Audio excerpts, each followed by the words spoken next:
Alors, la relation de précédence, lors de l'analyse syntaxique ascendante, donc l'analyse syntaxique va consister à quoi? Va consister à analyser un mot pour voir est-ce que ce mot répond aux critères qui ont été définis dans une grammaire donnée. C'est ça le but de l'analyse syntaxique. Et c'est comme quand vous programmez, vous avez une ligne de code. Maintenant, cette ligne de code, on peut analyser, voir est-ce que cette ligne de code appartient au langage défini. Par exemple, si vous programmez en Java, vous écrivez une ligne de code. Maintenant, au moment de la compilation, l'analyseur lexical va analyser cette ligne de code pour pouvoir déterminer si cette ligne de code appartient à la grammaire du langage dans lequel vous programmez. On est d'accord? Donc c'est ça le but du jeu. Alors là, on vous dit que l'analyseur parcourt des symboles continus. Donc les symboles, on a vu. Donc, parce qu'il faut comprendre les termes, c'est quoi les symboles? C'est quoi une chaîne? D'accord? Voilà, donc une chaîne, c'est un ensemble de symboles contigus. Donc c'est un ensemble de symboles. D'accord? Maintenant, les symboles constituent ce qu'on appelle l'alphabet de la grammaire ou bien le vocabulaire. Votre partage est parti. Ah, c'est parti. Excusez-moi.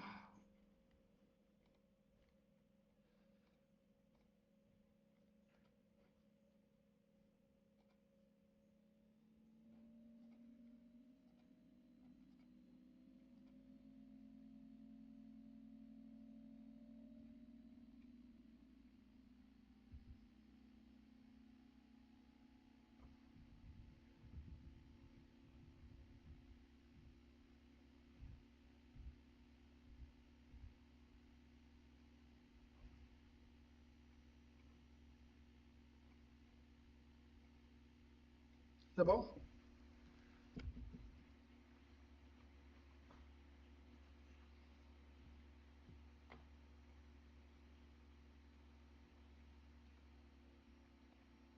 Alors, l'analyseur parcourt des symboles contigus. Voyez, les mots ont leur sens. Parcours des symboles contigus. Donc les symboles, vous savez ce que c'est. Ok? Enfin, donc c'est quoi l'objectif? Afin de déterminer la partie. Ouais, la partie. Ça peut être une partie de la chaîne. Donc on analyse une chaîne dans son ensemble, mais à l'intérieur de la chaîne, on peut examiner des parties de la chaîne. Donc là, le but, afin de déterminer la partie de la chaîne qui constitue la base. Donc la base, c'est quoi? La base, c'est la partie à droite d'une règle de production. Donc on vous avait dit que la grammaire est constituée de 4 éléments. Vous avez les VT, les symboles terminaux, vous avez les N, VN plutôt, les symboles non terminaux. Vous avez également quoi? Vous avez l'ensemble des, comment on appelle, l'ensemble des,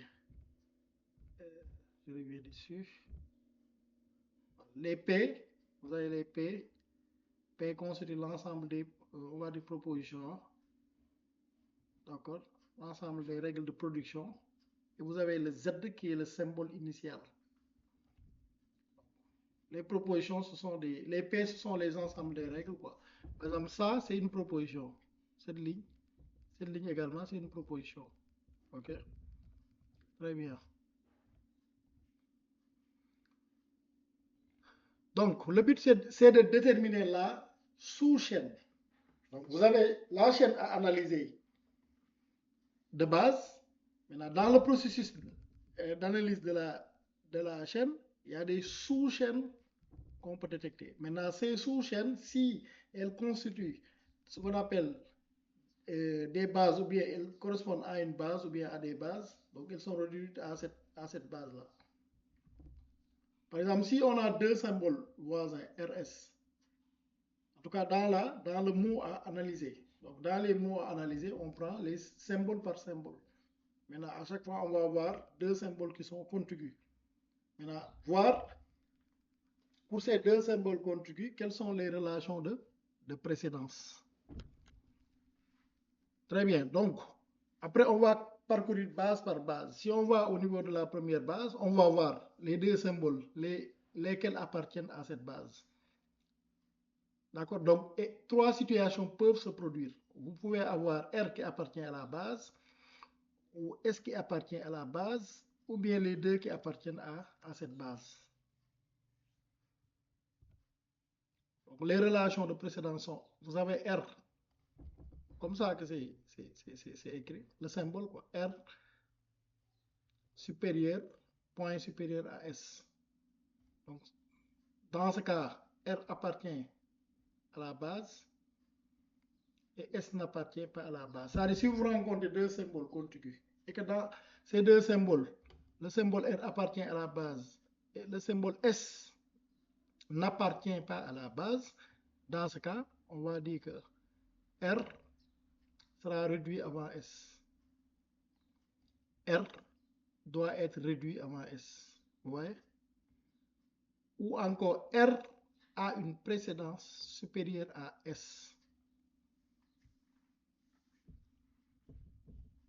Très bien. Donc, vous pouvez également rencontrer des situations où R et S appartiennent tous les deux à la base. Donc, R égale S. Cela veut dire que R et S ont le même niveau de précédence et doivent être réduits ensemble. D'accord? Troisième cas de figure, vous pouvez être dans des situations où S appartient à la base et que R n'appartient pas à la base. Dans ce cas, on dira que S sera réduit avant R. Ouais, parce que R est inférieur à S. Ou bien S a une précédence supérieure à R.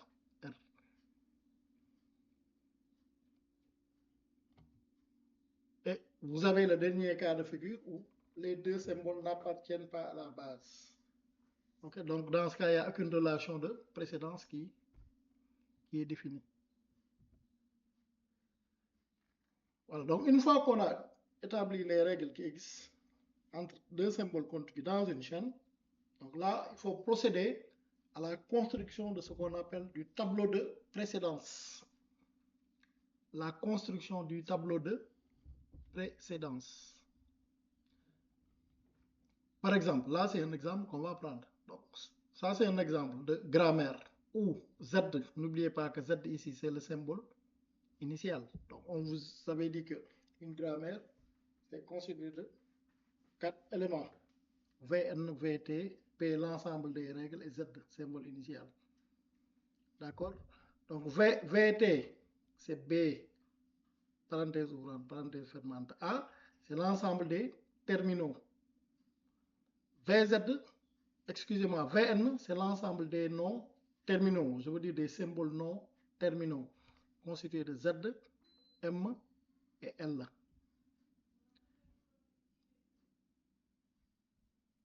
P, c'est l'ensemble des productions, règles de production. Donc, par exemple, ça, c'est une règle de production, c'est-à-dire Z peut être remplacé par B, M, B, une règle de production. Ça, c'est la deuxième règle de production. Et là, la troisième règle de production. Donc, il y a trois règles de production. D'accord? Mais dans chaque règle de production, vous avez ici à gauche un symbole non terminal et vous avez à droite ce qu'on appelle la base. Ici, BMB, c'est une base.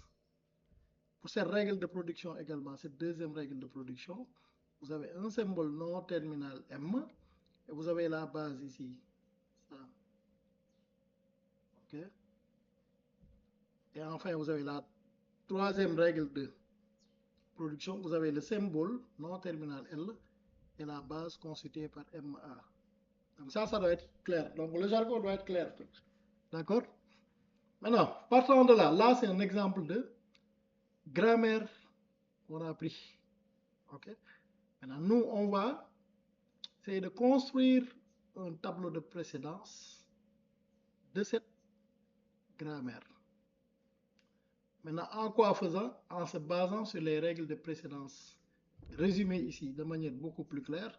Si vous avez, comme tout à l'heure, l'exemple que j'ai pris sur RS, à peu près, c'est la même chose. Ici, j'utilise AB. Si vous avez deux symboles, A et B. Donc, soit vous avez A suivi de B. Donc, ça veut dire que si les deux appartiennent à la même base, bien sûr, vous avez A égale à B. Donc, si vous avez AB, d'accord, vous avez A inférieur point à first. VT, first c'est premier, first. VT c'est symbole terminal de B. Puisque B ici B, il faut comprendre que c'est un symbole non terminal en majuscule. Ouais. Donc, A c'est un symbole terminal, suivi de B, un symbole non terminal. Donc ici, on dit que A est inférieur à first VT de B. Cela veut dire que le premier symbole terminal de B sera réduit avant A. Ou bien le premier symbole terminal de B a une précédence supérieure à A. C'est ça que cela veut dire. Ici, si vous avez B majuscule suivi de A, B majuscule, c'est un symbole non terminal. A ici, c'est un symbole terminal. Donc vous avez last, last ça veut dire que le dernier, ou bien la queue. Last VT, ça veut dire que le dernier symbole terminal de B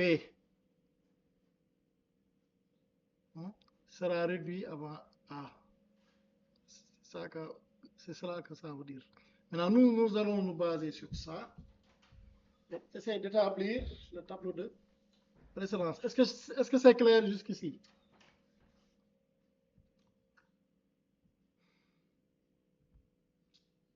Alors là, c'est le tableau qui est construit. Maintenant, bon, il serait intéressant d'avoir tout sur le même... Attends, parce que là, pour que ça soit plus facile, donc moi, je vais récupérer ça. Je vais le mettre ici, hein. Comme ça, on ne va pas switcher de...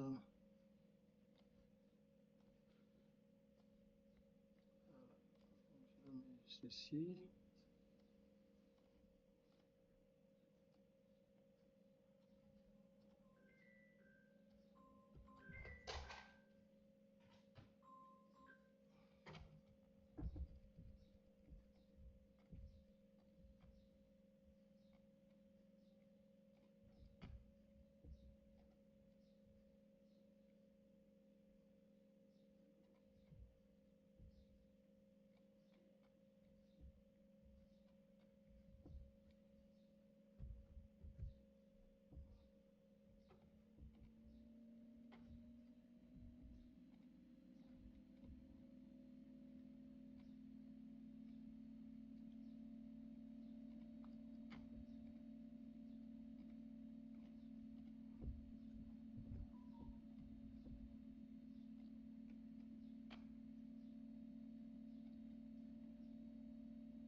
Alors, donc le tableau, c'est une matrice. Hein? Donc, c'est un tableau à deux dimensions, c'est-à-dire une matrice. Alors, vous avez l'ensemble des symboles alignés verticalement et l'ensemble des symboles alignés horizontalement. Donc, maintenant, quand je parle de symboles, c'est tout symbole confus. Aussi bien, confondu plutôt, aussi bien les symboles non terminaux que les symboles terminaux. Z, c'est un symbole non terminal. B, c'est un symbole terminal. M, c'est un symbole non terminal, etc. Parenthèse ouvrante, c'est un symbole terminal. Parenthèse fermante, c'est un symbole terminal. On est d'accord? Maintenant, il s'agit de faire la correspondance entre les différents symboles. On est d'accord? Si on prend B, bon, Z n'a aucune, vous voyez, c'est le symbole initial. Z n'a aucune relation de précédence avec un quelconque symbole. D'ailleurs, vous ne verrez jamais ici Z suivi de quelque chose. Z est juste ici. Hein. On est d'accord? Donc Z n'a aucune relation avec les autres. Donc c'est la raison pour laquelle, bon, voilà, c'est mis à vide. Maintenant, si on prend B par exemple, donc nous on veut établir la relation entre B et Z, la relation entre B et B, la relation entre B et M, etc. On est d'accord? Donc entre B et Z, il n'y a pas de relation. Parce que vous ne voyez pas B suivi de Z ou Z suivi de B, comme j'avais dit tout à l'heure. Entre B et B, non plus. Donc il n'y a pas de B suivi de B ou etc. On est d'accord?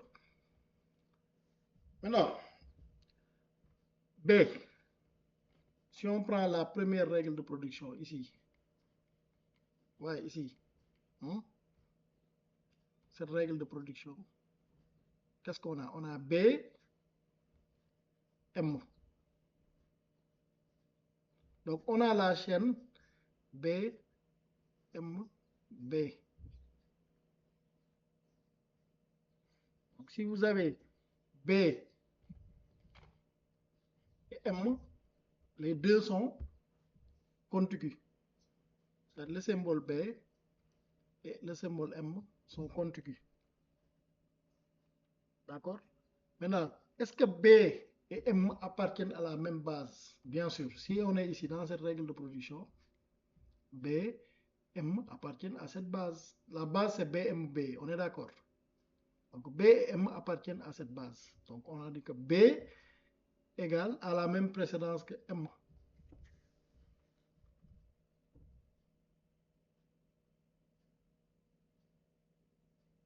On est d'accord?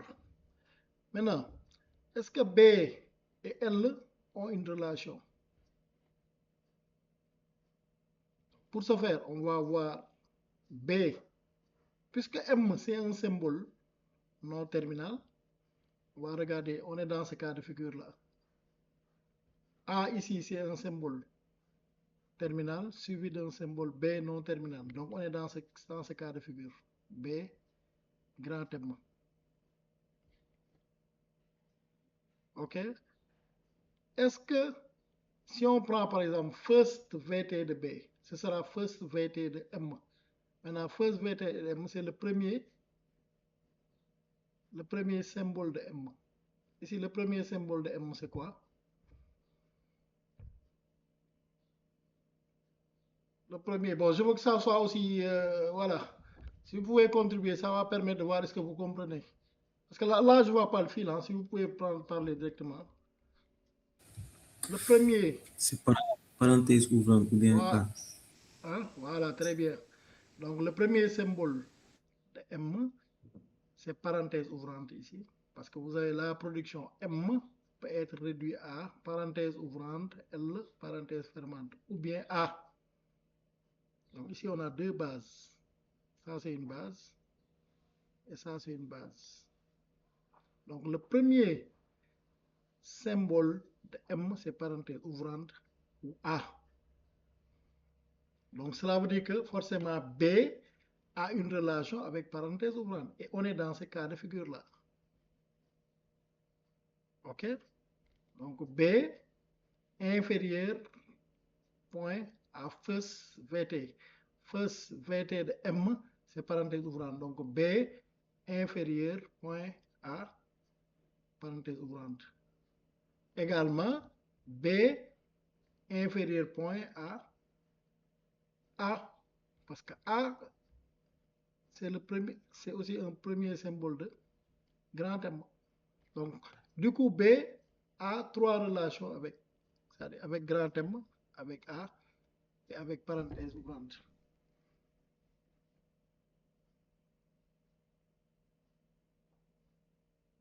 Est-ce que c'est bien clair?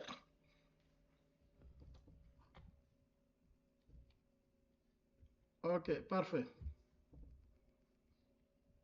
Très bien. Maintenant, on va voir M, la relation qu'il y a entre le symbole M et les autres symboles. Ici, M, on ne voit pas de relation entre M. De toute façon, on peut débuter ici pour voir. Vous avez ici, pour la première règle de production, vous avez M suivi de quoi? De B. M suivi de B. On est d'accord? Alors, on est dans ce cas de M suivi de B, ou bien bon, on a analysé B suivi de M. Donc, M suivi de B. On est dans ce cas de figure. Dans le cas de figure où on a B majuscule suivi de A. D'accord? Donc, on va prendre ce qu'on appelle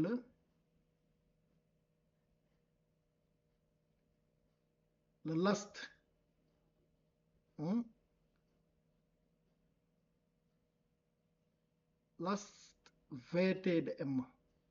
Parce que là, on va comparer M et B, le B qui le suit. Hein?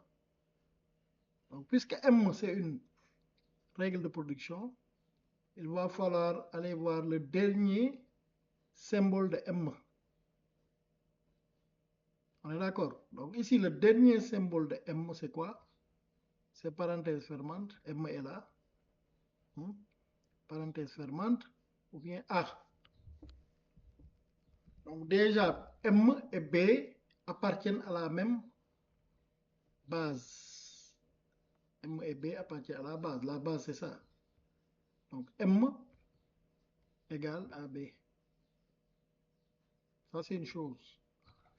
Maintenant, le dernier symbole, c'est-à-dire last VT M, ce sera parenthèse fermante supérieure à B. C'est ça la règle. Donc, parenthèse fermante supérieure à B.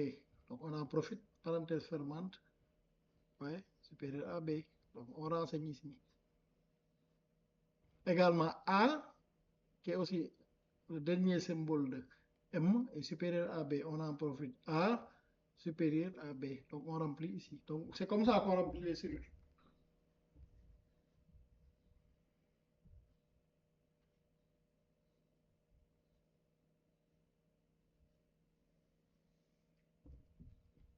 Ok, donc si on vient ici, on voit qu'ici M, on ne l'a pas ici dans une base. Par contre, au niveau de la troisième règle de production, on a également M.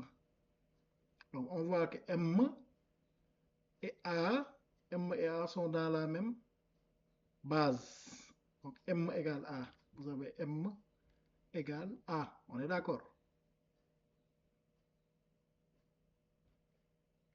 Ensuite, puisqu'on a MA, on est dans cette configuration-là. Donc, il faut prendre last VT de grand M. Donc, on sait que last VT de grand M sera supérieur à A. C'est bien la règle, ce que dit la règle ici. Cela veut dire que parenthèse fermante sera supérieure à A. Donc, parenthèse fermante, ouais, parenthèse fermante et A, ouais, supérieur. Parenthèse fermante supérieure à A.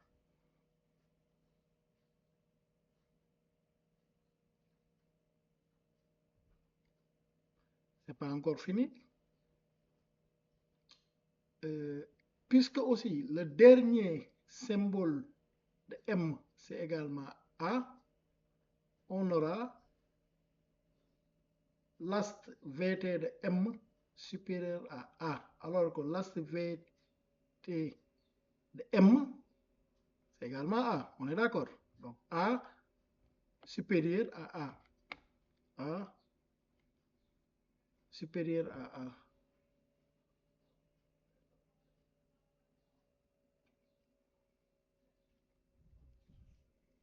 On est d'accord? Après, on avance. On prend L. L. Donc d'abord, vous avez parenthèse ouvrante suivie de L. Parenthèse ouvrante suivie de L. On est dans cette configuration-là. Parce que parenthèse ouvrante, c'est un symbole. Ouvrante, c'est un symbole terminal. On est d'accord? Grand L, c'est un symbole non terminal. Donc on est dans cette. Donc dans ce cas, ici les deux appartiennent à la même base. Ça, c'est une base. Ça, c'est une base. Donc parenthèse ouvrante et grand L ont la même précédence. Parenthèse ouvrante égale à grand L. C'est pas encore fini. On prend parenthèse ouvrante et, ouais, on est dans ce cas de figure. Et first VT de B est le premier symbole de grand L. Or, le premier symbole ici de grand L, c'est quoi?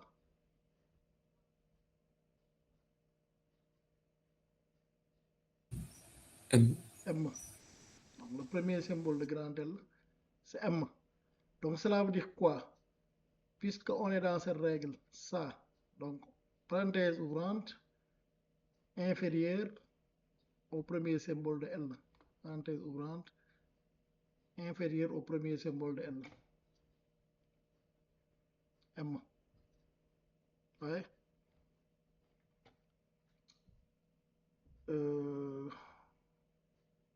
Très bien.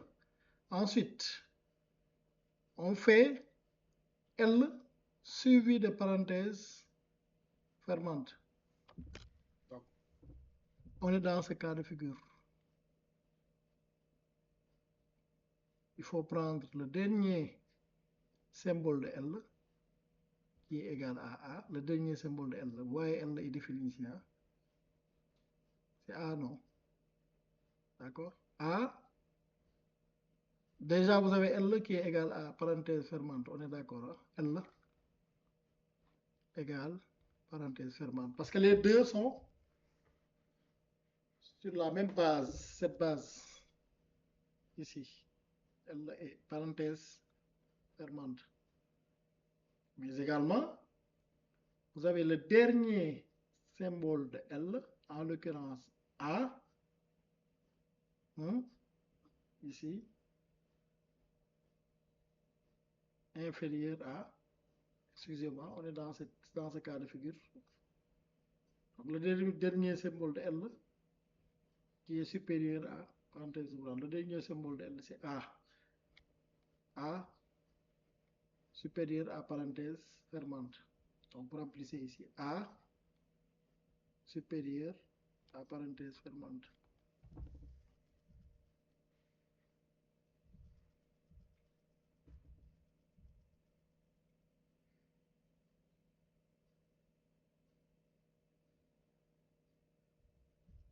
OK? Maintenant, pour le caractère, le symbole A, on l'a ici. A, on l'a dans la chaîne, dans la deuxième règle de production ici. Donc, A a quelle relation? Ici, A va tout seul. Bon, il n'y a pas de relation. Maintenant, ici, vous analysez MA. MA, on est dans la configuration de ouais, PA. Donc, le dernier, déjà M égale à A. M égale A. D'accord? Bon, ça, on l'avait défini. Hein? Mais puisque A vient après, quoi. Donc, voilà. Donc, le seul A on a qui est en tête, c'est ici. Donc, il n'est pas suivi il n'est suivi d'aucun symbole. Hein? Voilà. Donc, la relation que AA, on les avait définies hein, via d'autres règles. Hein? D'accord. Maintenant, si vous prenez, je pense qu'on avait pris parenthèse ouvrante. Parenthèse ouvrante ici est suivi de L, grand L. Donc, parenthèse ouvrante égale à grand L. Je pense que je l'avais dit. Parenthèse ouvrante suivi de grand L. Donc, c'est cette relation A grand B. On est d'accord. Donc, ça veut dire que A, ou bien parenthèse ouvrante, est inférieur à first VT, inférieur au premier symbole de L. Donc, le premier symbole de L, c'est M. Donc, parenthèse ouvrante inférieure à M. Parenthèse ouvrante inférieure à M. En fait, parenthèse fermante, on fait la même chose là. Donc, du coup, c'est comme ça qu'on remplit le tableau de. C'est comme ça qu'on remplit le tableau de précédence. Je ne sais pas, est-ce que c'est clair?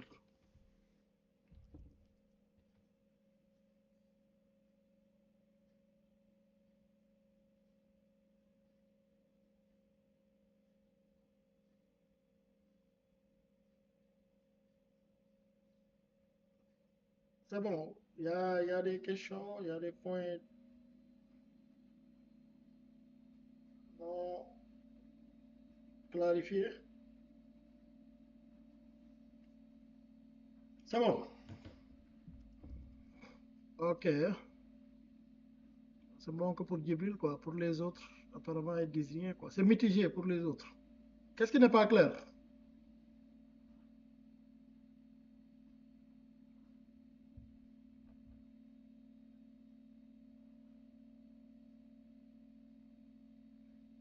Qu'est-ce qui n'est pas clair? Bon, si vous dites rien, je suppose que ça va, quoi. Donc, on va poursuivre.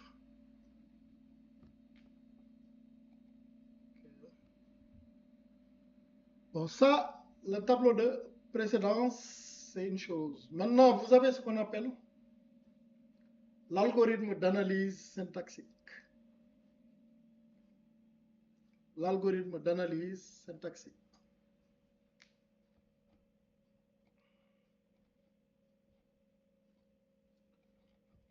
Alors, dans l'analyse syntaxique ascendante, les symboles du flux d'entrée sont examinés de gauche à droite.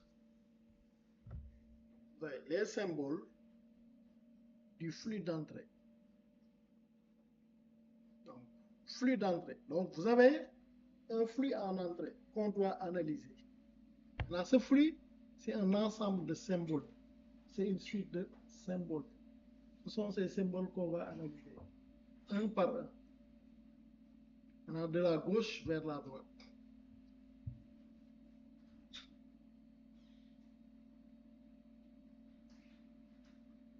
Les symboles lus sont empilés dans une pile.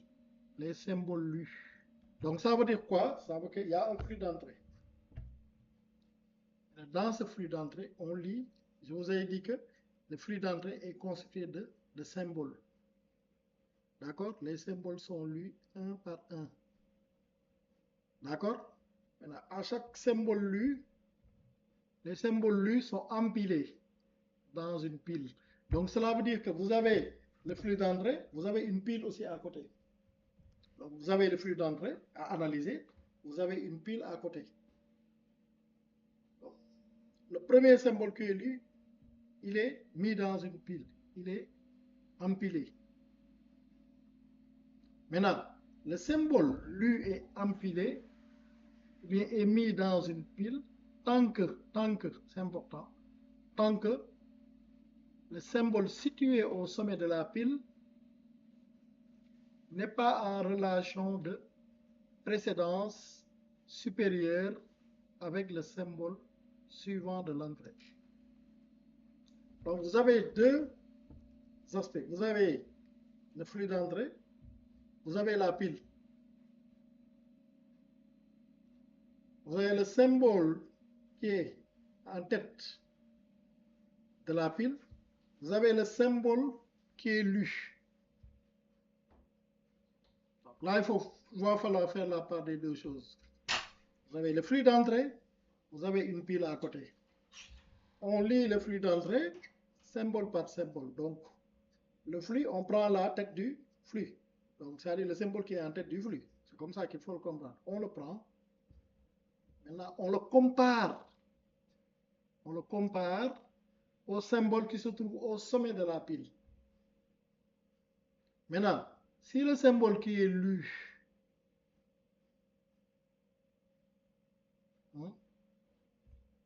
n'a pas le symbole situé au sommet de la pile, car le symbole situé au sommet de la pile n'est pas en relation de précédence supérieure le symbole qui est au sommet de la pile ne doit, tant que c'est pas supérieur, tant que c'est pas supérieur, avec le symbole, il faut, le symbole qui est lui à l'entrée du flux est empilé. Je ne sais pas si c'est clair. Bon, dans vos têtes. On verra après on verra, c'est bien. On verra après dans les cas concrets. Hein.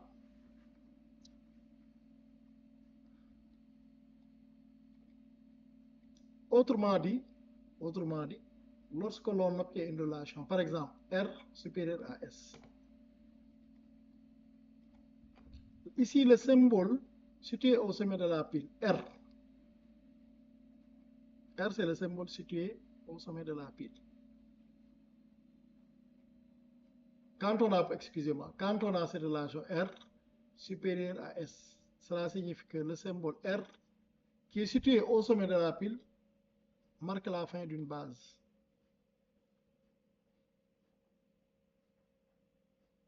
S'il y a une relation de précédence ici supérieure entre S qui est le flux en entrée et R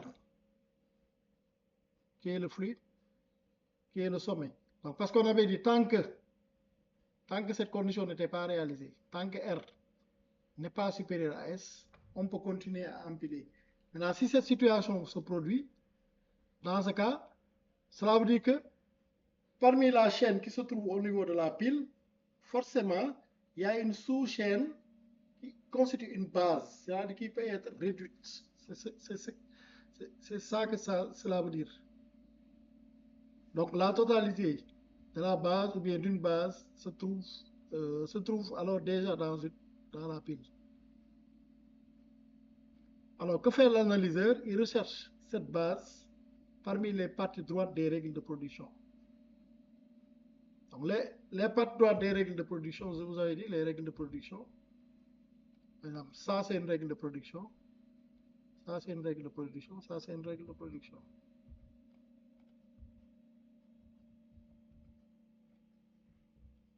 Donc on va aller chercher au niveau des règles de production, c'est-à-dire les bases ce sont les règles qui sont à droite. D'accord? Ensuite, remplace cette base par le nom terminal correspondant. Donc si cette situation se réalise, cela veut dire quoi?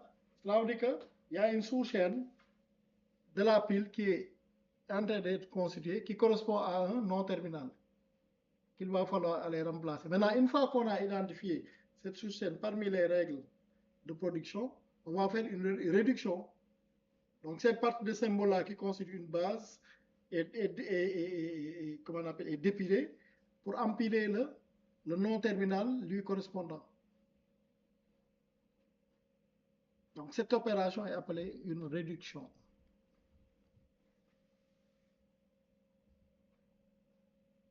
Alors, le processus lecture, empilement, lecture. Donc lecture c'est quoi? On lit les symboles du flux en entrée.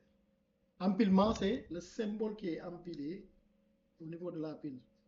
Maintenant, détection de base, c'est la sous-chaîne qui se trouve au niveau de la pile qui correspond à une base parmi les règles de production de la grammaire.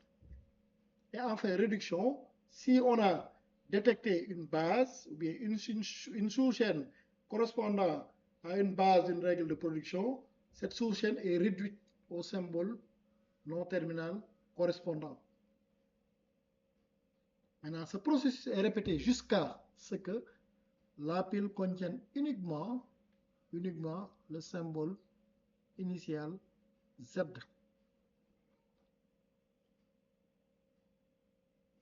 Et que le symbole suivant de l'entrée soit le symbole de fin de proposition. Par exemple, si vous programmez en Java, vous écrivez une ligne de code. Maintenant, une ligne de code, une instruction statement se termine par point virgule.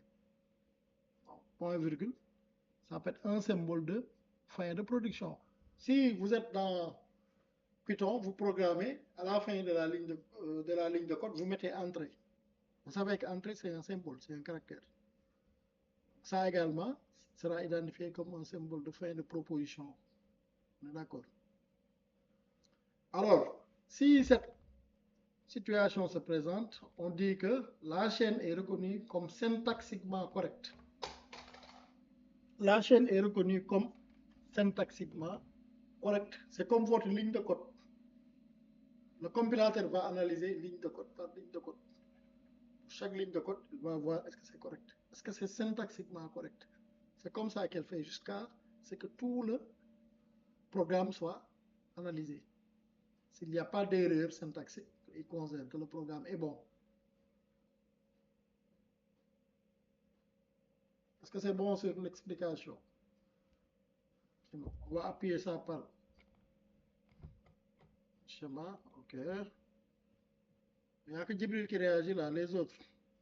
Vous avez compris ou vous n'avez pas compris? Si vous ne comprenez pas, il faut poser des questions. OK. C'est bon. Très bien. Alors, là, on va voir le logigramme, l'algorithme. Donc, ce que j'expliquais là, c'est schématisé sur ce slide. Je ne sais pas, est-ce que c'est très lisible? Bon. Alors, au départ, vous avez l'initialisation. Donc, on empile le symbole initial Z. Le symbole initial Z. Ensuite, lire le premier symbole d'entrée. On va l'appeler A. Donc, le premier symbole d'entrée, c'est quoi? Je vous avais dit, c'est le flux en entrée. Le flux en entrée, c'est votre ligne de code. Hein? C'est votre ligne de code. Vous mettez if x est inférieur à 10, x égale x plus 1, point virgule. Par exemple, vous voulez analyser syntaxiquement if x est inférieur à 10, espace x égale x plus 1, point virgule.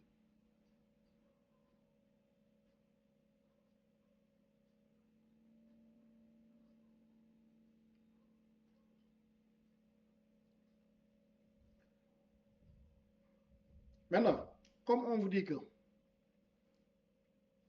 la chaîne sera analysée de la gauche vers la droite, c'est if qui sera d'abord analysé en première lieu. Parce que if c'est un symbole. Parce que if c'est un symbole terminal. Plus précisément, c'est un mot, un keyword, un mot réservé. Vous vous souvenez des tokens? Le if, c'est un symbole qui est analysé. Maintenant, ce if-là, on va le mettre dans quoi? On va le mettre dans la pile. Parce que c'est le premier symbole d'entrée. On le récupère, on le met dans la pile. Donc, à partir de ce moment, if devient le premier, devient la tête ou bien la tête de la pile. Voilà. En tête de la pile. La partie la plus haute de la pile. Mais qu'est-ce qui suit? Après le if, vous avez parenthèse ouvrante. Donc, on analyse ces deux symboles, if et parenthèse ouvrante. Maintenant, il va falloir voir par rapport aux règles grammaticales définies par le langage Java. Maintenant, par rapport aux règles grammaticales définies par le langage Java, vous avez un tableau de précédence qui est constitué. Maintenant, en fonction bien sûr des règles de production. D'accord? Maintenant, dans le tableau de précédence, c'est quoi la relation entre if et parenthèse ouvrante? C'est ça qu'il faut étudier. Donc, if, vous voyez, regarde le sommet de la pile X. Donc, si on a empilé if, on veut comparer if et parenthèse ouvrante. Dites-moi, le sommet de la pile, c'est quel symbole? Quel symbole se trouve au niveau du sommet de la pile? Quel symbole se trouve au niveau du sommet de la pile?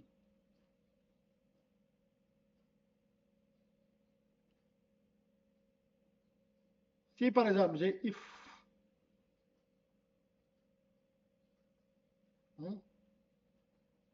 j'ai if, parenthèse ouvrante, x inférieur à 1, parenthèse fermante, x égale x plus 1. C'est ça que je veux analyser syntaxiquement. Est-ce que c'est admis par ma grammaire ou bien par la grammaire du langage Java? Maintenant, je prends la ligne qui constitue mon flux en entrée. Donc, dans mon flux en entrée, je vais analyser symbole par symbole. Je sais que if c'est un symbole, on est d'accord? C'est un mot-clé, c'est un symbole qui est terminal. Maintenant, puisque if j'ai aucun élément à le comparer, ça vient en premier, donc je le mets directement dans la pile. Et qu'au départ, ma pile était vide. Donc je mets directement if dans la pile. Maintenant, le symbole qui va suivre, parce qu'on a consommé if. Maintenant, ce qui vient après en entrée, c'est quel symbole? Puisqu'on a consommé if dans la chaîne en entrée, qu'est-ce qui vient après?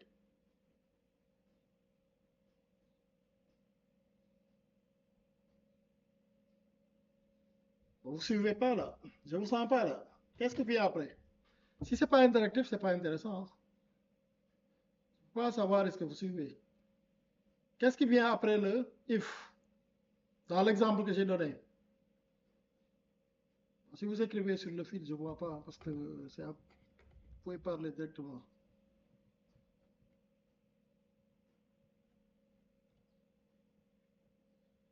Vous ne savez pas. Ça veut dire que vous n'avez rien compris alors jusqu'ici.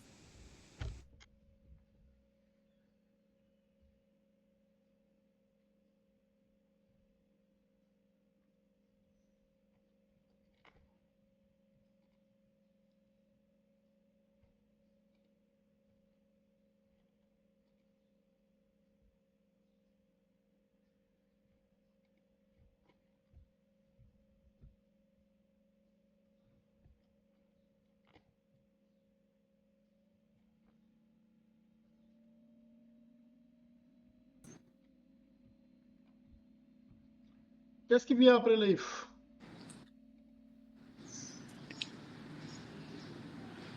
Vous m'entendez? Hein? Allô? Là, apparemment, vous ne suivez pas. Vous ne suivez pas. Si je prends un exemple, if, parenthèse ouvrante, x inférieur à 1, parenthèse fermante, x égale x plus 1, point virgule. Ça, c'est une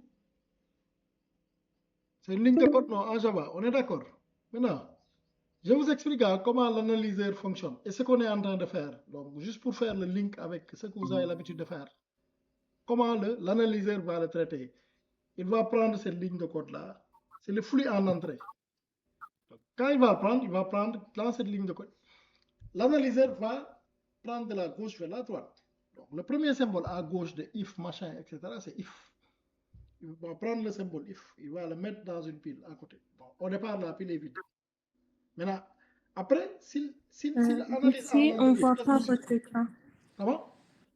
On ne voit pas l'écran. Ah, j'ai perdu le partage. Oui.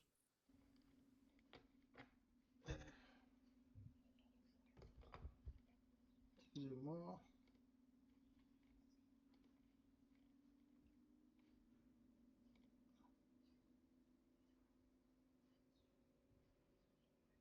Vous ne présentez pas ce qui a écrit ça.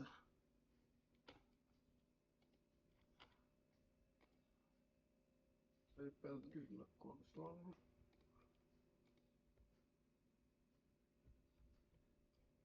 Ok, c'est bon.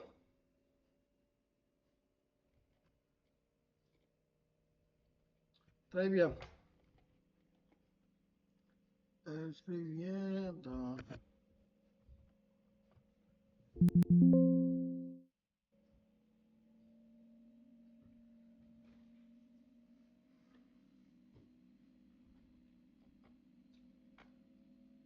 Ok. Alors, donc si j'ai if, parenthèse ouvrante, x inférieur à 10, parenthèse fermante, x plus plus, x égale x plus 1.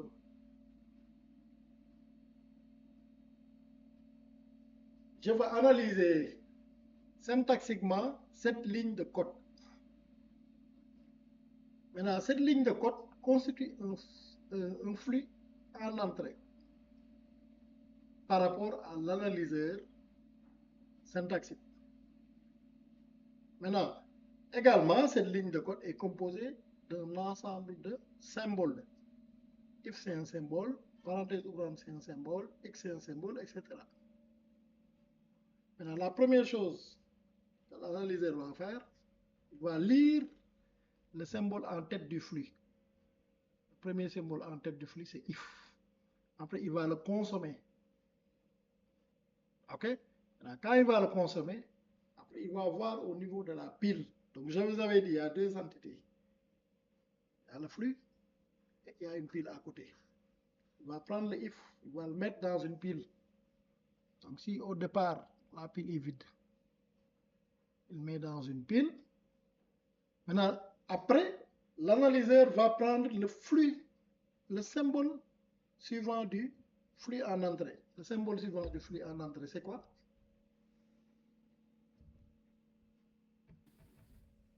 Parenthèse ouvrante. Oui, c'est ça. Parenthèse ouvrante. Là, on a perdu du temps sur une question très simple. Parce que moi, je veux que ça soit interactif pour voir est-ce que vous avez compris. Sinon, j'explique comme ça après. Voilà, maintenant, c'est parenthèse ouvrante qui va suivre. Maintenant, l'analyseur lexical va prendre parenthèse, le symbole, parenthèse ouvrante, et va le comparer avec quoi? Il va le comparer avec quoi?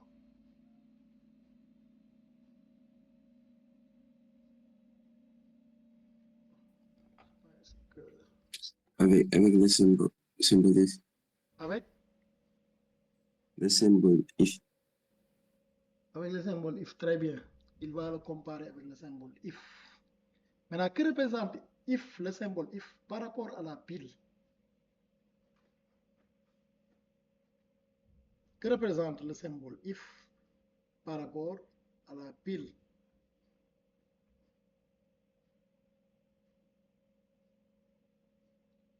If, c'est la tête de la pile, la partie la plus haute de la pile. On est d'accord? Donc, à chaque fois, l'analyseur va prendre le symbole, le premier symbole en entrée, le symbole en entrée du flux. Il va le comparer au symbole correspondant à la tête de la pile. C'est ça qu'il faut retenir.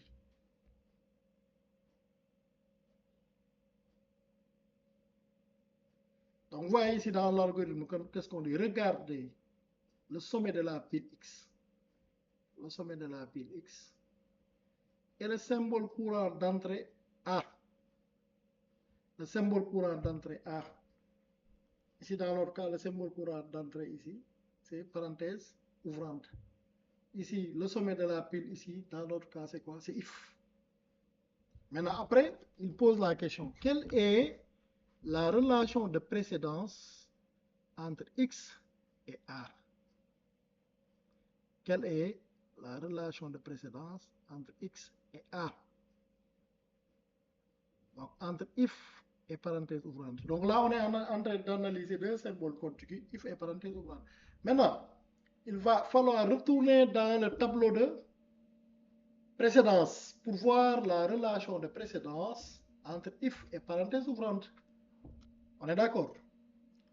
Maintenant, vous-même, vous avez dû constater que pour construire ce tableau de précédence, il faut avoir les règles grammaticales, les règles de production. Tout à l'heure, le tableau qu'on a construit, c'est sur la base des règles de production. On est d'accord? Et c'est le cas dans Java. Donc, si vous avez les règles, la grammaire du langage Java, comme l'exercice qu'on a fait, bon, c'est vrai que l'exercice qu'on a fait, c'est à une échelle plus réduite. Là, pour Java, c'est à une échelle beaucoup plus grande. D'accord? Là, il y a un tableau de précédence qui est construit. Et là, vous allez dans le tableau de précédence, vous vérifiez la relation entre if et parenthèse ouvrante. Là, trois situations peuvent se poser, ou quatre situations. Soit if a une relation de précédence if supérieur égale à parenthèse ouvrante, ou if inférieur à parenthèse ouvrante, ou if égale parenthèse ouvrante, ou bien les deux n'ont pas de relation. Généralement, vous qui avez l'habitude de programmer, vous savez que if et parenthèse ouvrante peuvent être réduits en même temps. Parce que vous, dans vos codes là, soit vous mettez if inférieur et le code l'admet. Donc certainement, ils ont quelque part une égalité.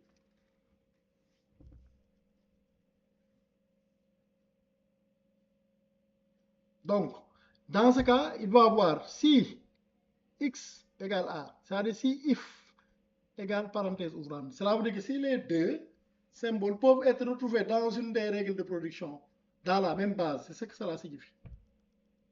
Donc, même précédence. Qu'est-ce qu'on fait? Décalage, shift, l'opération empiler A. A, c'est quoi encore pour le rappeler? A, c'est le symbole d'entrée. A, ça va correspondre ici à notre parenthèse ouvrante. Donc, puisqu'on sait que if et A ont la même relation de précédence, donc on prend parenthèse ouvrante qu'on va empiler. Donc, du coup, parenthèse ouvrante se trouve à la tête de la pile. Donc, au niveau de la pile, vous avez d'abord dans la base if suivi de parenthèse ouvrante. On est d'accord? Maintenant, après, dans le flux d'entrée, quel est le prochain symbole dans le flux d'entrée? Le prochain symbole que l'analyseur doit lire. Hein? Ce sera X. Très bien, ce sera le symbole X. Donc, l'analyseur va lire le symbole X, qui constitue le symbole d'entrée courant, d'accord? Le symbole courant d'entrée de votre ligne de code. Il va le comparer à la tête de la pile. Ici, la tête de la pile, c'est quoi? C'est parenthèse ouvrante. Très bien. Maintenant, c'est parenthèse ouvrante. Après, que fait l'analyseur? Il va voir la relation de précédence entre X et parenthèse ouvrante. Donc là, il va aller voir au niveau du tableau de précédence qui est déjà construit. Il voit la relation entre les deux. Maintenant, il va voir, suivant la relation, est-ce que parenthèse ouvrante a la même précédence ou bien parenthèse ouvrante a une précédence inférieure à A ou bien parenthèse ouvrante a une précédence supérieure à X. Vous avez ici, parenthèse ouvrante inférieure. Est-ce que c'est inférieur à X? Ou bien est-ce que parenthèse ouvrante est égale à A? Ou bien est-ce que parenthèse ouvrante est supérieure à A? C'est ça qu'il va aller vérifier dans le tableau. Maintenant, suivant les réponses, si parenthèse ouvrante est égale à A, excuse-moi, à X, c'est la même précédence. On fait un shift décalage, on récupère et on empile. On va récupérer le X, ok, empiler A. Donc c'est l'X qu'on va récupérer, on empile. Maintenant on le consomme. Ça veut dire que quand on dit on consomme ce symbole-là, X, ça veut dire qu'on l'enlève, hein? On l'enlève de la chaîne en entrée. On enlève ce X-là, on le met dans la pile, en tête de la pile. Donc du coup on se retrouve dans la pile avec, au niveau de la base, if suivi de parenthèse ouvrante suivi de X.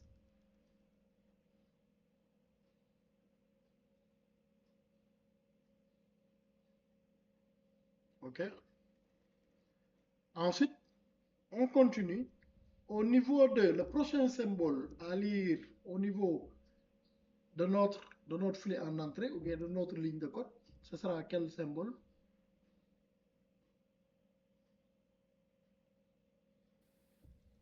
Ce sera supérieur.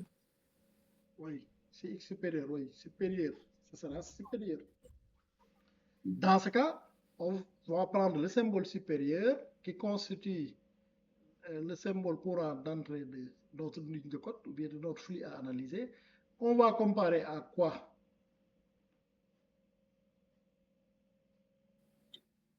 À la nouvelle tête de Voilà, la la pile. nouvelle tête de la pile. La nouvelle tête de la pile, c'est quoi?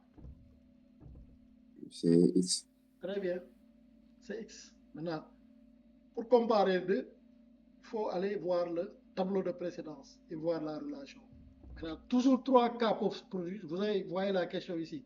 Quelle est la relation de précédence? Je vais m'adapter entre X, qui est le sommet de la pile, c'est-à-dire entre X, petit x, notre variable X, et A, qui sera constitué de quoi? Supérieur. Hein? Donc, on voit entre X et supérieur la relation de précédence. Maintenant, trois réponses peuvent subvenir. D'accord? Soit la tête de la pile, si X est inférieur à A. Donc, notre tête de pile ici, c'est quoi? C'est X.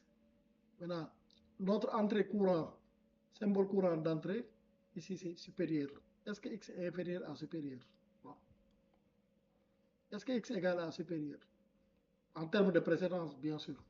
Est-ce que x est supérieur à supérieur? Une précédence, on vous dit quoi? Est-ce que x a une précédence supérieure à la variable x? Maintenant, suivant la réponse, vous aurez la suite à donner. Donc, si aussi c'est une égalité, on va prendre le symbole supérieur, on va le consommer du flux d'entrée. On enlève du flux d'entrée. On le met en tête de la pile, à la tête de la pile. C'est comme ça qu'on va faire, jusqu'à ce que on rencontre par exemple cette situation. Donc, si on rencontre cette situation, c'est le prochain symbole. Si on voit qu'il y a une relation de précédence supérieure entre là, ici, x, la tête de la pile, hein, et A, c'est-à-dire l'entrée. Donc, si on prend la tête de la pile, on voit qu'il y a une relation de supériorité par rapport au symbole en entrée. Dans ce cas, cette tête de la pile-là va constituer une queue, un symbole terminal d'une base. Donc, il va falloir parcourir les bases et voir parmi les bases laquelle de ces bases a un symbole terminal que correspondant à la tête de la pile. Maintenant, si par exemple, si c'est, on a mis if suivi de parenthèse ouvrante, suivi de x, suivi de supérieur. Donc, si on se rend compte que cette base-là correspond à un nom terminal dans la règle grammaticale de Java, maintenant ces trois-là, on va les prendre, on va les dépiler, on va les remplacer par le symbole à gauche de la règle de production. Ensuite, on continue notre processus. Bon, après, on va avoir un exemple concret. Et c'est ça qu'il va faire. Il va analyser jusqu'à terminer la chaîne. Maintenant, s'il vient ici, il dit que le sommet de la pile Z est le symbole courant $. Maintenant, symbole courant $, ici dans notre cas de figure, on peut dire que par exemple c'est point virgule, si vous voulez. Il considère là le symbole de fin de la ligne. Si ces deux conditions sont réunies, si on retrouve tout le temps comment on appelle, le Z, parce que Z, il faut remonter jusqu'à Z, qui est le symbole initial. Et qu'on trouve aussi le symbole de fin de proposition. Si tel est le cas, ça veut dire que la chaîne appartient au langage. C'est-à-dire, la chaîne ici, j'ai pris comme exemple la ligne de code. Maintenant, ça, je vais l'appliquer, on va prendre l'exemple de tout à l'heure. Je vais le mettre ici pour voir davantage. Voilà. Maintenant, si ce n'est pas le cas, on peut se trouver dans des situations où on a une erreur syntaxique. Donc, si ce n'est pas le cas, si c'est non, erreur syntaxique. La chaîne n'est pas reconnue. On est d'accord. Par exemple, si au lieu de mettre if x est supérieur à 10, x égale x plus 1, point virgule, vous mettez if x supérieur à 1, x égale x plus 1. Donc, c'est sûr qu'à un moment donné, le égal là, ça n'existe pas.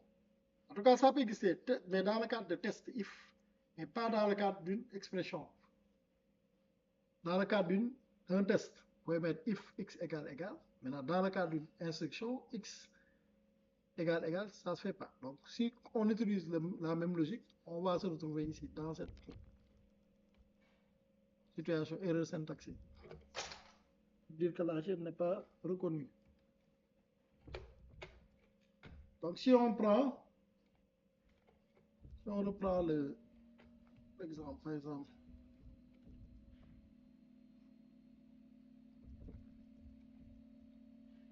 on conserve la même grammaire ici. Z égale, Z peut être remplacé par B, M, B. M peut être remplacé par parenthèse ouvrante L, parenthèse fermante ou A. L peut être remplacé par MA. Alors, la première chose, on nous demande de construire le tableau de précédence. Ça, on l'a fait ensemble là. D'accord. Maintenant, après, si on vous dit d'analyser B AB. Donc, on vous dit d'analyser la chaîne BAB ou bien le mot BAB. Est-ce que BAB, syntaxiquement, est reconnu par cette grammaire? C'est ça que ça signifie. Est-ce que le mot BAB est reconnu par... C'est comme si vous avez if, parenthèse ouvrante, x, est supérieur à 10, parenthèse fermante, x, espace bien sûr, x égale exclusion, point virgule. C'est comme on vous donnait ça. On vous dit, est-ce que ce mot ou bien cette chaîne appartient... C'est un mot syntaxique, hein, ce que j'ai dit, if machin x, c'est un mot syntaxique. Est-ce que ce mot syntaxique est reconnu par la grammaire de Java? C'est ça, c'est cela que ça veut dire. Maintenant, la grammaire de Java, c'est beaucoup plus vaste que ça, bien sûr. C'est beaucoup plus large. C'est pas 3 lignes. Hein, de toute façon, j'aurai l'occasion de vous montrer, si vous êtes curieux, hein, dans Java CC, je sais pas si vous êtes allé fouiner là, dans Java CC, vous allez voir grammaticalement comment Java a été construit. Toutes les règles grammaticales et toutes les règles lexicales et syntaxiques sont dans ça. C'est costaud. Mais c'est le même principe, hein, parce que ça, c'est une échelle beaucoup plus petite, c'est tout. Par exemple, si on vous dit d'analyser BAB, comment est-ce que vous allez procéder? Pour voir est-ce que BAB appartient... On va faire ça. Je vais le mettre dans le... Est-ce que BAB est reconnu par cette grammaire? Je prends ça par exemple. Je le mets ici, comme ça. Si je le mets ici.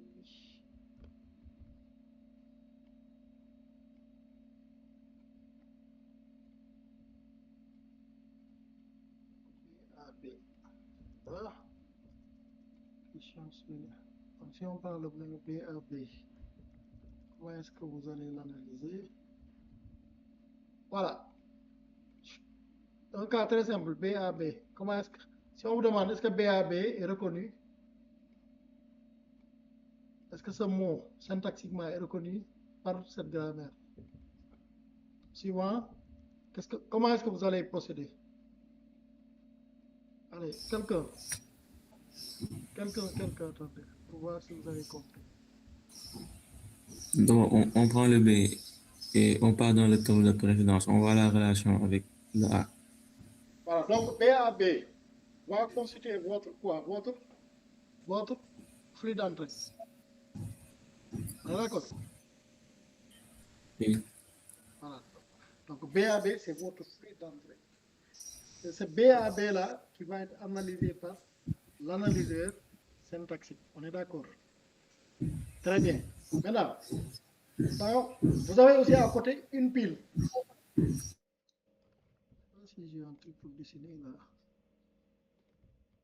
Voilà. Donc vous avez le flux d'entrée. Je ne dessine pas bien là. Donc vous avez B, A, ça c'est des cases, hein? B. Au départ. BAB, hein? Ça c'est le flux d'entrée. Vous avez votre analyseur qui est là. L'analyseur.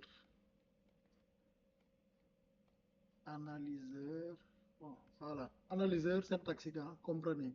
Qu'est-ce qu'il va faire? Il va d'abord prendre ça. Il va prendre B. Donc, mais en partant de la gauche, hein, c'est comme ça qu'il faut comprendre.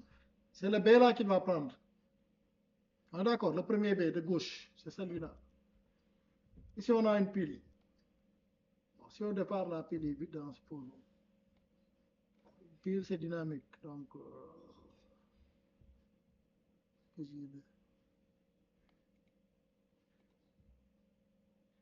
voilà, comme là.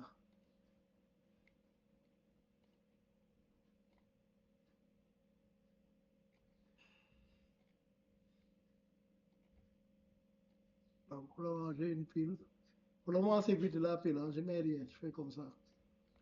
Maintenant, une fois que c'est vide, qu'est-ce qu'il va faire? Il va prendre B, il va le mettre ici. Hein. Parce qu'au départ, si on considère que la pile est vide, on met B. Maintenant, s'il met B, Allez-y. Donc, l'analyseur va prendre le B là, vous voyez, le premier B qui est là, il le met ici. Donc, il le consomme. S'il le consomme, ça veut dire que le B n'est plus ici. Il est ici. Après, qu'est-ce qu'il va faire? Il regarde la relation de précédence entre le B Oui, et le A qui va venir. voilà. Mm. Très bien. Après, A va devenir A va devenir la tête. voilà, la tête. C'est-à-dire par rapport au flux d'entrée. Hein, ici, c'est le flux d'entrée. On est d'accord? Ah, c'est le premier symbole de la flux. Excusez-moi. Le premier symbole du flux. Hein, flux d'entrée. Puisqu'on a consommé B, on l'a mis ici. On l'a mis plutôt. Après, A va devenir le premier symbole de ce flux-là. Hein. Il va comparer A et B. Donc, on a BA. Donc, il faut prendre BA, d'accord? B, il faut prendre comment on appelle l'ordre important. B suivi d'A. Donc, il va prendre B qu'il va comparer à A. On est d'accord? Maintenant, B, Oui. il va comparer A. Maintenant, qu'est-ce que vous allez faire? Vous allez...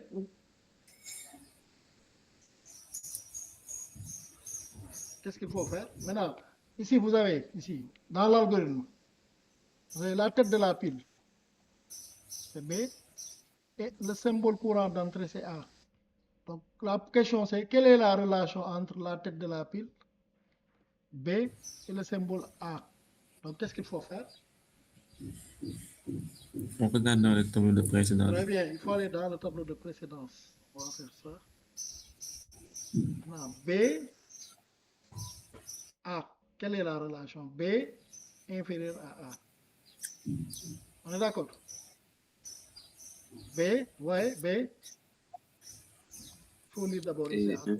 B inférieur et à A. inférieur. On retourne donc B inférieur à A. Si B est inférieur à A, on est dans quelle situation? On est ici, dans cette situation.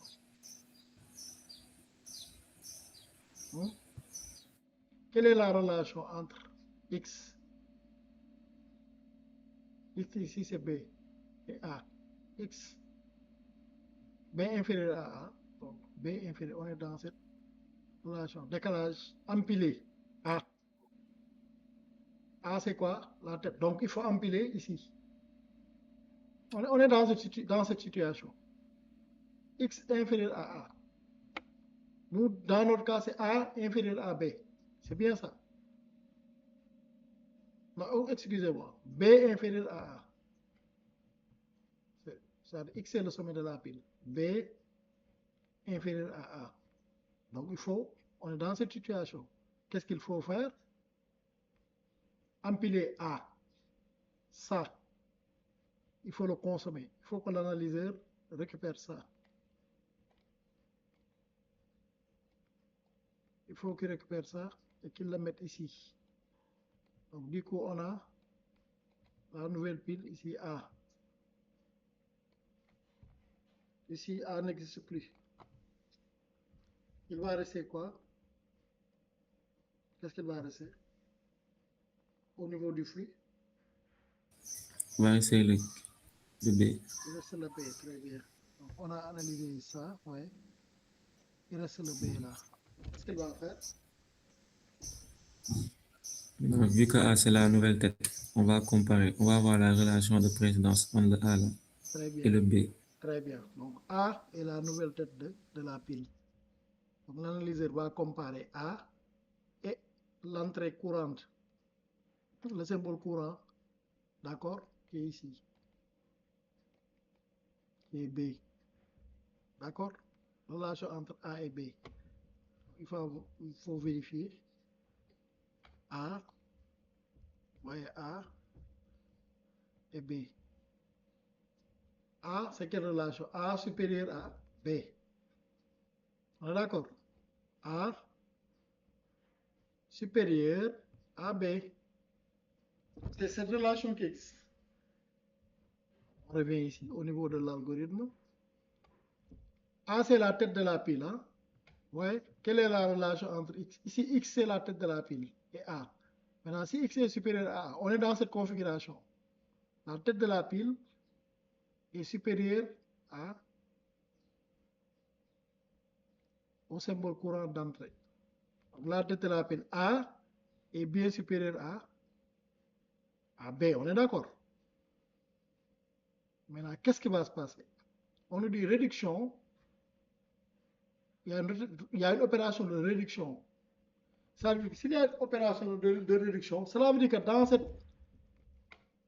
dans cette base-là, AB, hein,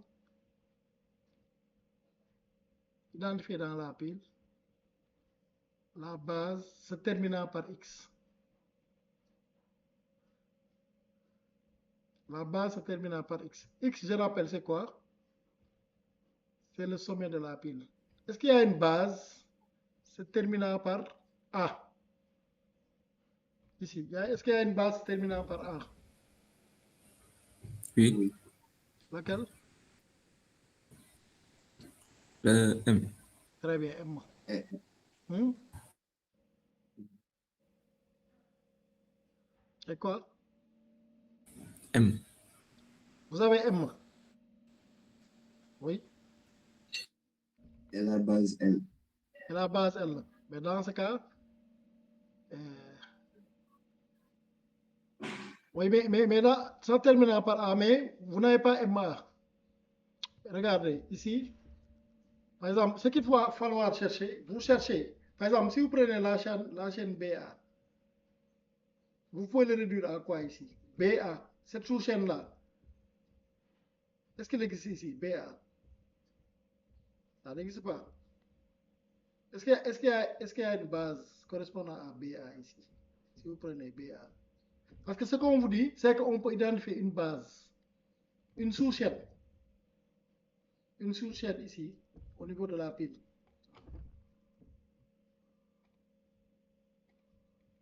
Effectivement, vous avez deux bases qu'on peut identifier. Une base MA, parce qu'on cherche une base se terminant par A, MA. Une base ici se terminant par A qui se réduit à A. Maintenant, laquelle des deux bases il faut prendre? Si vous prenez On ici, prend, oui, on prend la seconde M, la base M. ça, Oui. comment est-ce que vous allez réduire? Ah, vous allez réduire à quoi? Non, je veux dire, moi, le grand M. Voilà, ici, très bien, voilà. Donc le A là, A, il est réduit à M. C'est ça l'opération de réduction. A, qui est la partie gauche, droite, est réduit au symbole grand M.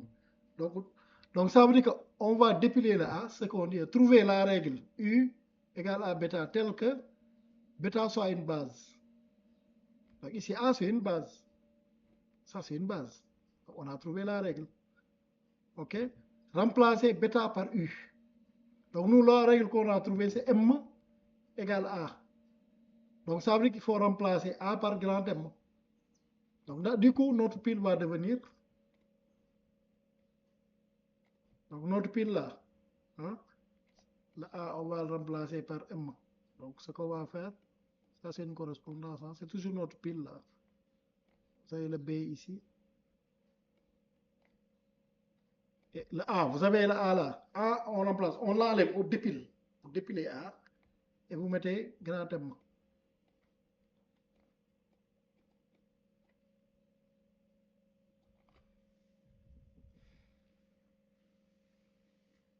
Est-ce que c'est bon? Oui, Très bien, on n'a pas encore fini. On compare toujours notre B. N'oubliez pas que notre B est toujours ici. On ne l'a pas consommé. Vous vous souvenez? Donc lui, qu'est-ce qu'il va faire? Il va prendre M. Hein?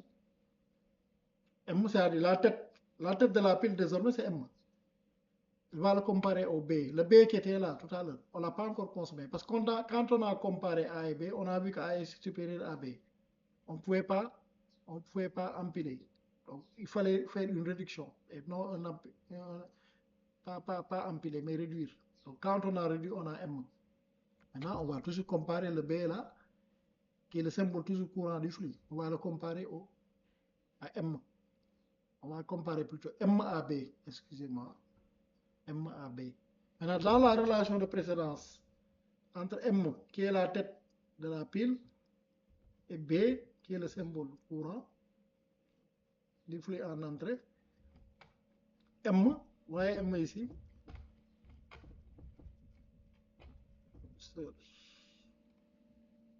M est là. M, B est là. Regardez, M égale à B. M égale B. Donc, puisque M égale à B, on est dans quelle situation ici? Ici. On est dans cette situation. Donc, la tête de la pile égale au symbole d'entrée. M égale à B, qu'est-ce qu'il faut faire? Il faut empiler. Il faut empiler A, il faut empiler B ici. Regardez, X, c'est la tête de la pile, égale à A, le symbole d'entrée. C'est une égalité. Après, il faut empiler le symbole d'entrée. Il faut le consommer, bien sûr. Donc, le flux va consommer le symbole d'entrée ici, X.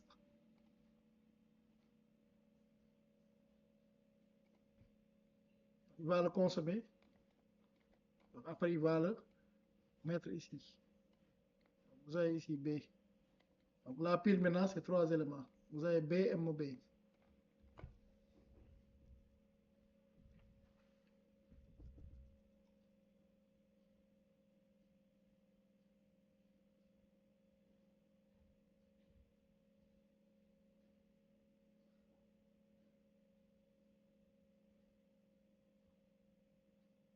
Maintenant, si on a B, M, B, qu'est-ce que c'est? On n'a pas de... Actuellement, dans le flux, il n'y a aucun... Disons, dans le flux là, B, il n'y a plus de caractères à analyser. Il n'y a plus de Oui. caractères. Voilà. Maintenant, on sait que B, M, B. Vous voyez, B, M, B. Si V, M, B, vous l'avez. Dans cette pile, vous avez 3 B, M, B. Ça existe. C'est une base ici. On pourrait dire. On est d'accord. B, M, B. B, M, B. Puisque B, M, B, on peut le réduire à quoi? B, M, B, on le réduit à quoi? En Z. Hein? En Z. En Z. Très bien.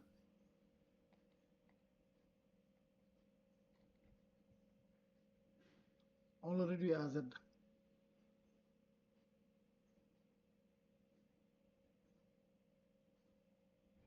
Z. Alors, qu'est-ce qu'on nous avait dit? Regardez ici. Sommet de la pile égale à Z. Ici. Quand le sommet de la pile égale à Z, et symbole courant égale à $. Symbole courant égale à $. Maintenant, c'est par qu'on finit. Le symbole qui va venir après, il n'y a rien. Parce qu'on a BAB, on a consommé les trois. Mais n'oubliez pas qu'il y a un symbole peut-être qui est implicite, souvent qui correspond à la terminaison. Si c'est par exemple en programmation Java, ça s'appelle le point virgule, qui est le symbole qui marque la fin. D'accord? Ou bien si c'est en Java, si c'est en Python, ça fait le symbole entrée à la ligne. D'accord? Donc ici, on a réduit au symbole initial, notre proposition BAB, on l'a réduit en symbole initial. Maintenant, ici, le symbole courant, on ne l'a pas explicité. Alors, si on imagine que c'est une chaîne entrée à la ligne, donc on va le mettre ici. On a Z et entrée à la ligne. Symbole de la pile égale Z et symbole courant, excusez-moi, parce que ce n'est pas le symbole. Le symbole, c'est Z. Maintenant, ce qui reste, le symbole courant, c'est ce qui reste. On voit que c'est la fin de la proposition. Dans ce cas, on arrête. Ici, on a dit, le sommet de la pile, c'est Z ici. On est dans cette situation. Maintenant, le symbole courant, puisqu'il n'y a plus rien, on a consommé BAB. Il n'y a plus rien qui reste à part la fin, même si c'est implicite, c'est un symbole de fin. Même si c'est implicite, on considère que c'est $, par exemple, qui est le symbole final. C'est comme si on mettait entrée à la ligne. Entrer à la ligne, on ne voit pas le caractère à la ligne, quoi. D'accord? Mais c'est un caractère qu'il y a derrière. On se rend compte que la pile ici, c'est Z, c'est réduit à Z, ou bien la tête de la pile, c'est Z, et qu'ici, on a consommé tous les symboles de la chaîne à analyser. Il n'y a plus rien à consommer. Donc, cela veut dire que cette proposition ou bien ce mot est reconnu par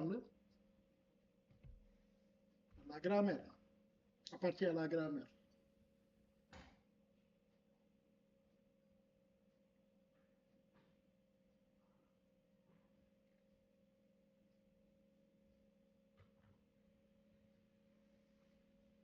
C'est bon? C'est clair? Oui. Ok, pour les autres. Ok, c'est bien. Très bien, on peut prendre un deuxième cas pour voir. Par exemple, si on prend cette règle, par exemple, maintenant si on vous disait d'analyser B à B, par exemple, B à B, est-ce que B, excusez-moi, B à B, est-ce que ce mot appartient ou bien est syntaxiquement reconnu par la grammaire, par notre grammaire? Donc, si on vous disait, on prenait B à B, par exemple, je vais le mettre plus quelque part. Voilà.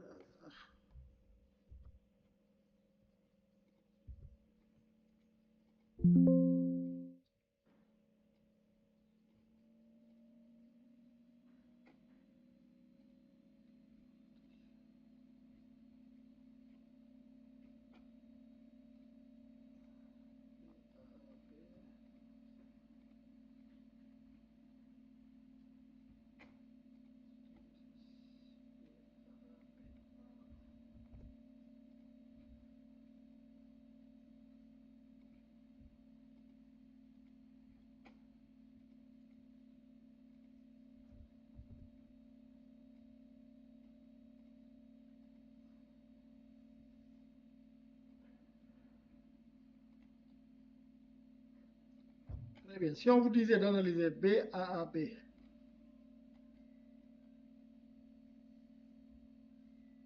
B à B, comment vous allez procéder? B à B. Donc, vous avez le flux. On fait le même process, hein, on va faire ça.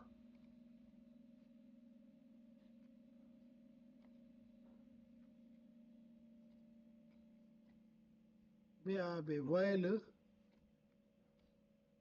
flux. Donc, les symboles là, on va séparer.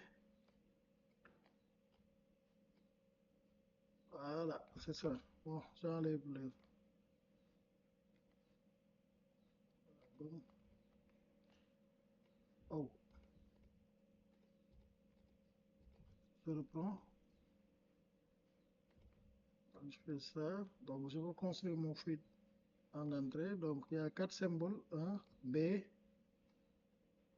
A. Voilà, vous avez les 4 symboles. Hein? Vous avez l'analyseur. Maintenant, puisque le premier symbole, on prend de la gauche, hein, je mets l'analyseur ici. Je l'appelle AL1, donc AS, comprenez par AS, analyseur syntaxique. Hein. L'analyseur syntaxique, il est là. Maintenant, on vous dit le flux en entrée.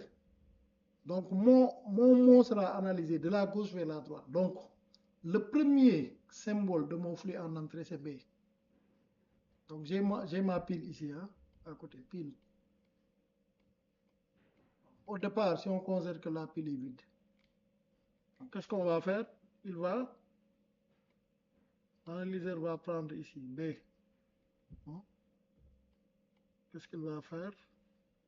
Il va constituer la pile dynamiquement. Donc, il va analyser B. Il voit que dans la pile, c'est vide. Qu'est-ce qu'il va faire? Il va le mettre ici.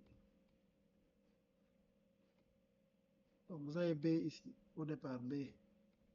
Maintenant, s'il met B ici, ça veut dire qu'il a consommé ici. Il faut l'enlever, il faut le rayer. Il y a B n'est plus ici parce qu'il l'a pris, il a consommé. Il a pris le B de cette chaîne, il l'a mis dans la pile.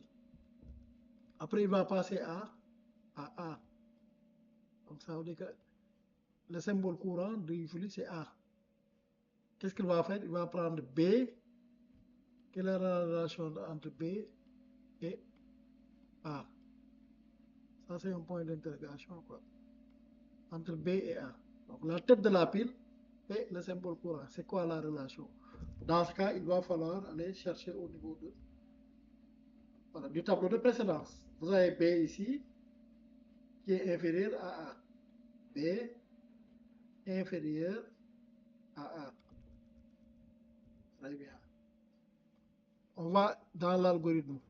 Dans l'algorithme, si on a la tête de la pile inférieure au symbole courant d'entrée, la tête de la pile, c'est ça? Oui, on est dans cette situation. On va empiler. Qu'est-ce qu'on va empiler? Le symbole courant. Ici, le symbole courant, c'est quoi? C'est A. On est dans cette situation. Donc, on va empiler A, consommer A. C'est ça? C'est A là qu'on va empiler.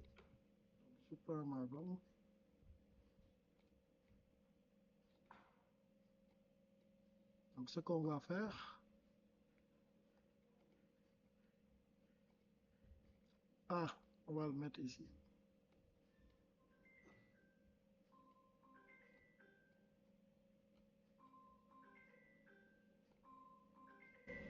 A.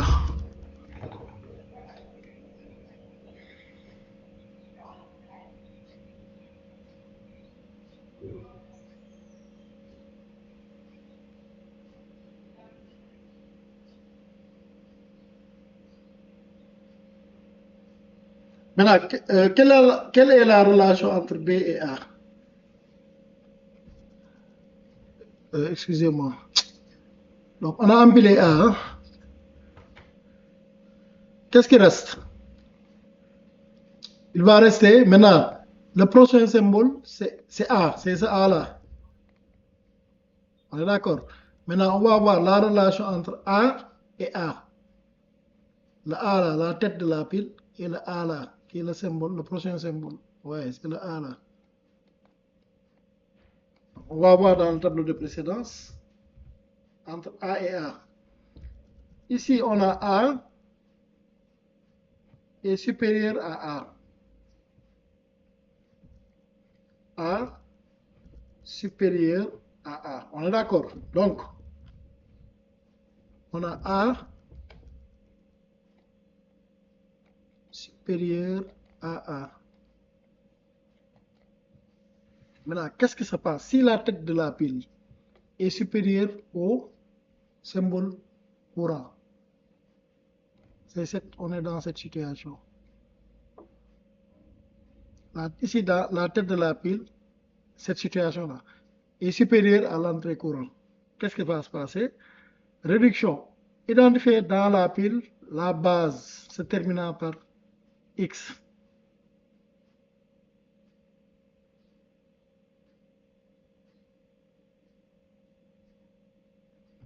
Dans la base, qu'est-ce qui se termine par X par A? C'est M.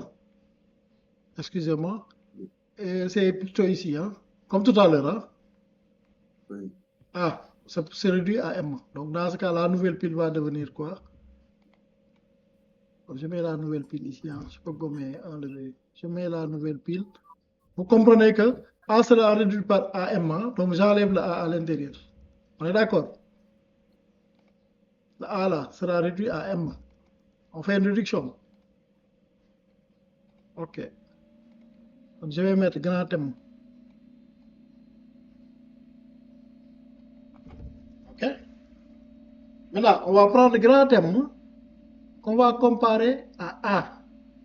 La tête de la pile, on va comparer à A. Maintenant, on va aller dans le tableau de précédence. Grand M, c'est quoi la relation entre grand M et A? C'est une relation d'égalité. Hein? La tête de la pile égale au symbole courant. On est dans ce cas. Ici, dans ce cas, la tête de la pile égale au symbole courant. Donc, il faut empiler. Dans ce cas, qu'est-ce qu'on fait? Puisque grand M, la tête de la pile, est inférieure est égal à A, il faut mettre A ici. On est d'accord? Il faut consommer A. A, il faut le consommer et le mettre ici. Voilà, donc on a A, on a B, M, A. On est d'accord? C'est bien ça. On a B, M, A. C'est bien ça? Monsieur, Oui? si par exemple, dans le tableau entre L et A, il y avait une relation. Entre L et A, oui. Donc, on allait choisir si on allait remplacer entre M et L pour la A. J'ai pas compris. Donc ici, si on remplace ça par L, par exemple, Par et L. qu'on part, oui, et qu'on part dans le tableau de précédence, entre L et A, il n'y a pas de relation. Ici, A est... Non, non. Ici, A n'est pas remplacé par... A est remplacé par M. Et réduit à M plutôt. En fait, j'ai pas très bien compris ta question. Ici, dans notre cas, A est réduit à M. On ne peut pas le réduire à L aussi. Non, non, non, non.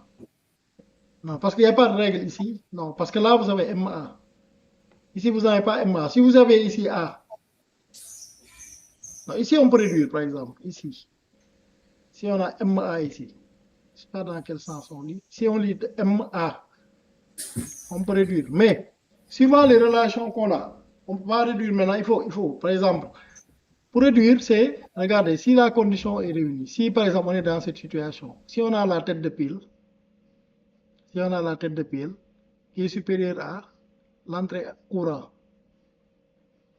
là il faut réduire. Maintenant, on va tester ici la tête de pile par rapport à B. Pour déclencher ça, quoi, ici, ce chemin-là, la tête de pile ici, A, on va le comparer à B, voir ce que ça va donner. C'est suivant la relation qu'il y a entre la tête de pile et le symbole en entrée. On va déclencher tel chemin. Par exemple, on va prendre tel chemin, ou bien ce chemin, ou bien ce chemin.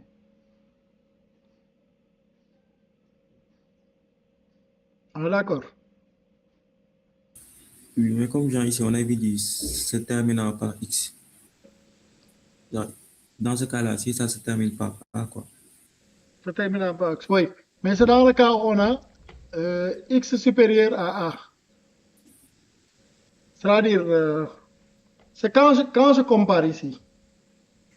Quand je compare la tête de la pile et l'entrée courant, si la tête de la pile est supérieure à l'entrée courant, on est dans cette situation. C'est là qu'il va falloir chercher, identifier dans la pile la base qui se termine par X.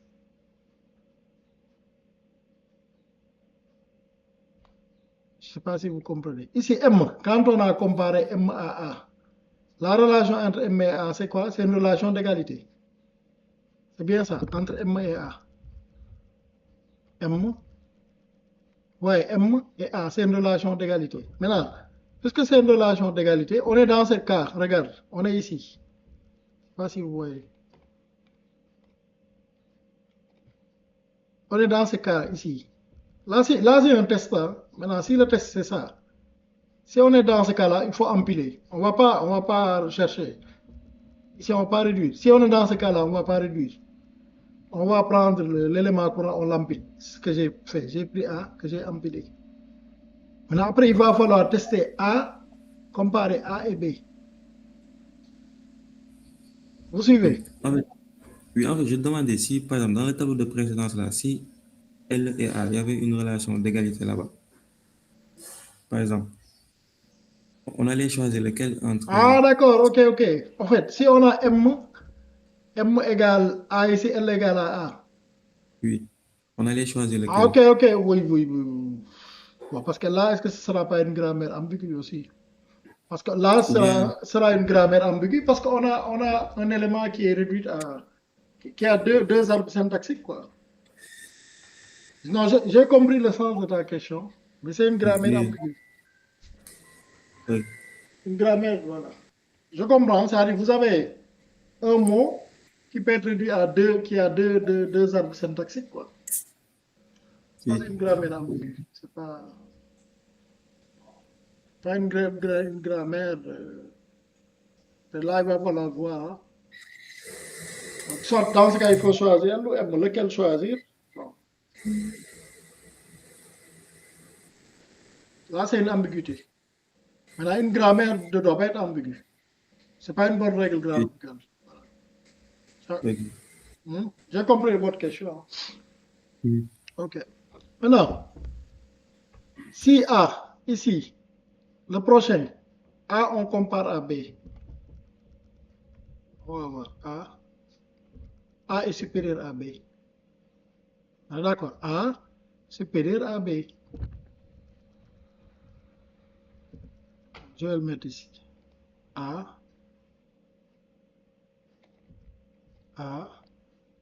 supérieur à B. Maintenant, si A, on est dans ce cas de figure, vous voyez,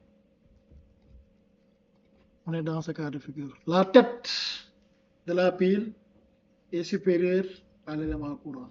Là. Comme on est dans ce cas de figure, il va falloir chercher ici B, M, A. Donc, il y a une base qui doit se terminer par A, ici.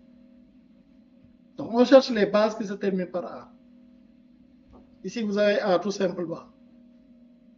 On est d'accord? Ça, A peut être réduit à M. Vous avez également MA.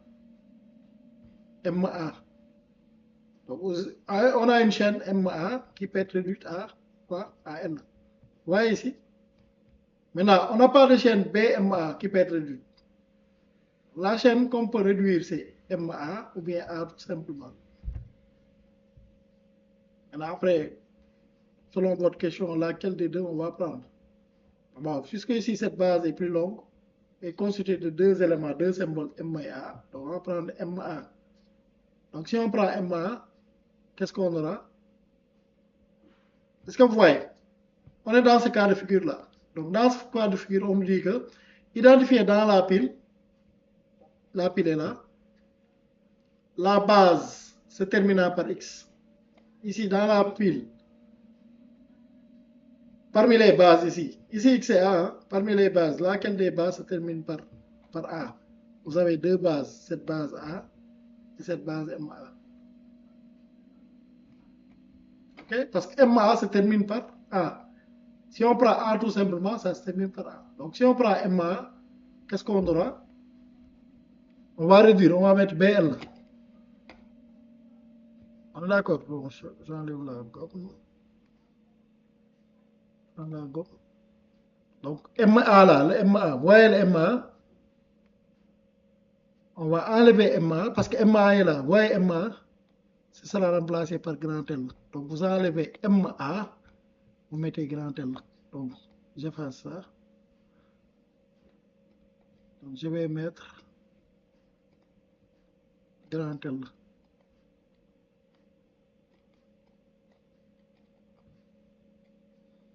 Donc, mais B est toujours là. On n'a pas encore consommé B. Après, il faut comparer grand L et B. Grand L et B. Quelle est la relation entre grand L et B? Il va falloir venir ici. Grand L et B, il n'y a aucune relation ici. Ouais, grand L et B, il n'y a aucune relation. Grand L est là. Grand L est là. Ouais, B est là. Donc, grand L, ouais, c'est là que ça doit être B.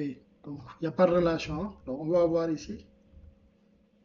Alors, quelle est la relation? Donc, ce cas de figure-là, on ne l'a pas pris en compte parce que entre les relations, vous avez infériorité égale et supériorité.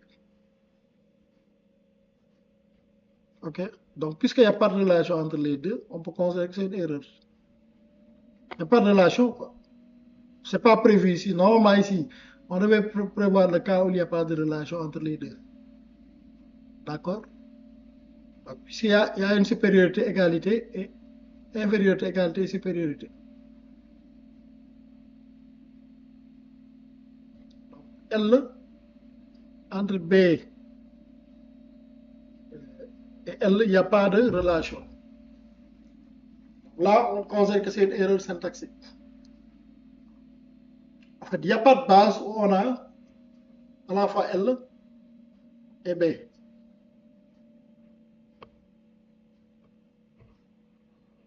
Aucune relation. Aucune. Ni directement ni indirectement. Donc, s'il n'y a aucune relation, bon, pas à poursuivre. Donc là, cette chaîne BAAB n'appartient pas à ce langage.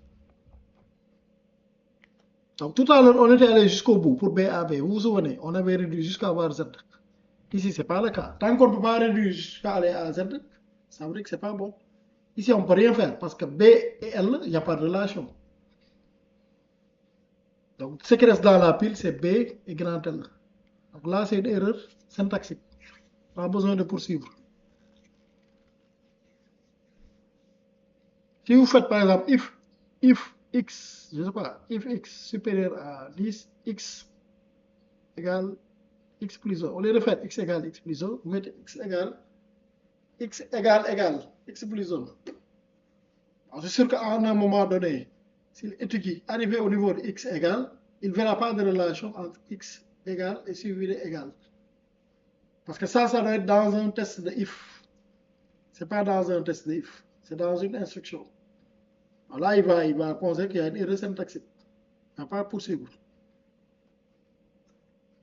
D'ailleurs, souvent, il vous le signale même, hein, avant de terminer la ligne, quoi.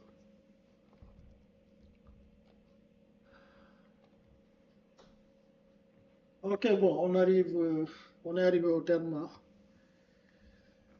Donc, bon, après, il y a deux exercices à, comment on appelle, dans la partie exercice.